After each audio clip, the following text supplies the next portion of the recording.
So what I'm about to show off in this video is a bit of a surprise even to us.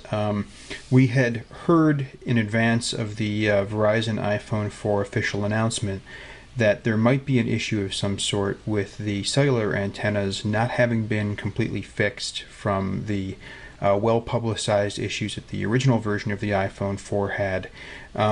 We understood that it was possible that depending on the way that you held the Verizon iPhone 4 that you might still wind up experiencing either cellular signal degradation or Wi-Fi signal degradation potentially. And we were sort of surprised when the initial reports out of the Apple and Verizon launch event for it suggested that there weren't any issues, even when people tried to do the death grip on the phone that was a problem for the AT&T version. And so we decided that we wanted to just test it ourselves when the iPhone was released by Verizon. We've had a chance to do that now, and this is what we've seen. I'm going to just simply passively hold the iPhone here without in any way gripping it or anything. This is what it looks like when you just want to do a straight load from Verizon's network. As you can see, it's just standard Verizon 3G. It's loading relatively quickly here without any sort of major problem. Signal strength is fair and is very comparable to the sort of speeds and strength that we've seen with AT&T, maybe a little bit faster with AT&T at this particular location. But this is just indoors in a residential area, nothing special or unusual about the testing environment to the best of our knowledge. But we also had the problems with the original AT&T version of the iPhone, which we documented. I think we were one of the first, organizations to have a video online of that. Now with the Verizon version, when the phone is held in a similar death grip style position, I will go and just do a reload here of the page.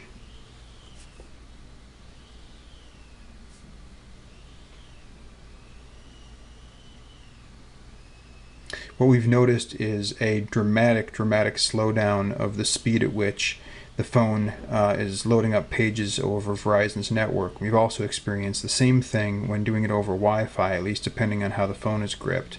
So here we are, seconds into the loading process.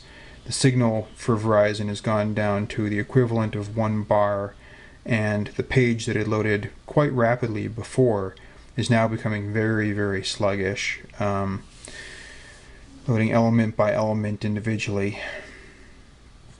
You can see here the signal strength, although I don't have the ability to adjust that focus here. You can see the signal strength is down to about 1 bar, or so it claims, and it's just grinding and grinding away. So as not to bore everybody to death, if I were to just let go of the phone,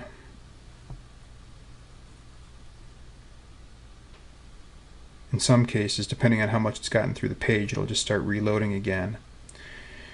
But in other cases, it just errors out and comes up with a message saying that the server can't be reached. So this one's going to finish loading within just a moment, and that's a complete page load now. Everything's there. Now we'll switch over to Wi-Fi and just turn Wi-Fi right on. Just go right back into Safari. Wait until the Wi-Fi signal is acquired. We have what appears to be full bars there, maybe a little bit off. And doing a normal load over Wi-Fi without really gripping the phone in any sort of special way.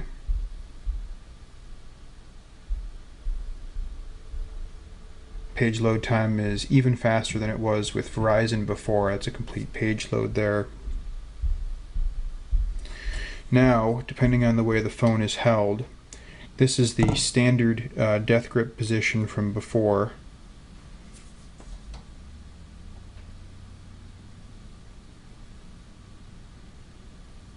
No obvious problems over Wi-Fi. It just loads up pretty much as expected very quickly.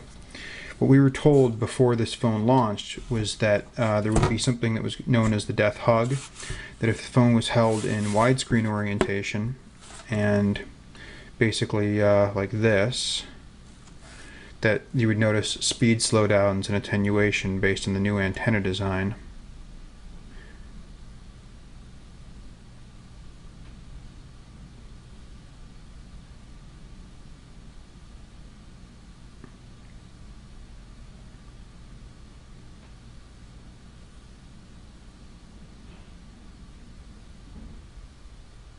As you notice, what was previously a very, very fast load time over Wi-Fi has suddenly become very labored and very slow. There's our Wi-Fi signal strength right there. So it turned out that our sources who had indicated that there was a death hug issue were correct about it. The real question is whether it's, a serious issue or whether it's something that's only going to affect a limited number of people. I'll just release the death hug at this point. See if it continues to load. It may just stall out.